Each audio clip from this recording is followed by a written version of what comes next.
Iba't ibang destinasyon, iisang kalsada. Yan ang pangkaraniwang sitwasyon sa lansangan ng Pampanga. Ngunit nitong nakaraang linggo naging matunog ang usapin kaugnay ng panukalang isinusulong sa Angeles City. Ito ang paggamit ng Kapampangan language sa mga traffic signs sa lungsod. Umani ito ng samut-saring reaksyon sa mga driver, commuter at syempre sa mga netizen. Ayon sa 2 dekadang jeepney driver na si Mang Bernabe David, walang masama kung gagamitin ng syudad ang native language nito sa mga paalala at marka sa kalsada.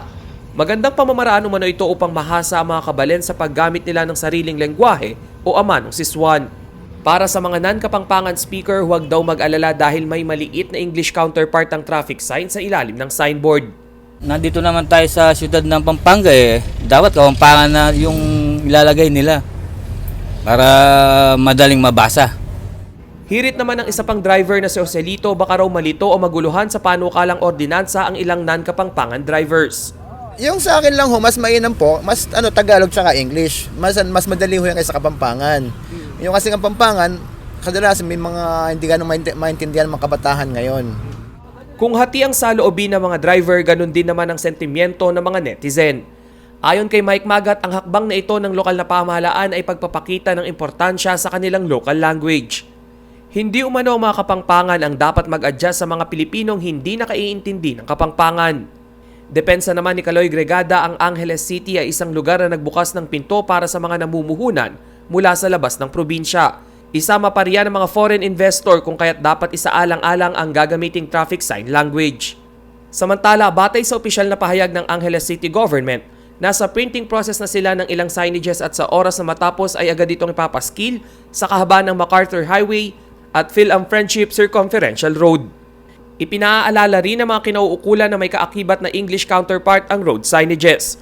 Ngunit mas maliit ito kaysa sa sukat ng Kapampangan written traffic commands.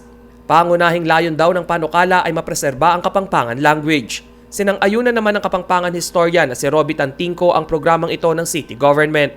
Wow, talagang very aggressive and proactive ang city government ng Angeles dahil talagang sinusulong nila yung pagpo-promote, pagpo-popularize ng ating amanong siswan, ang Kapampangan.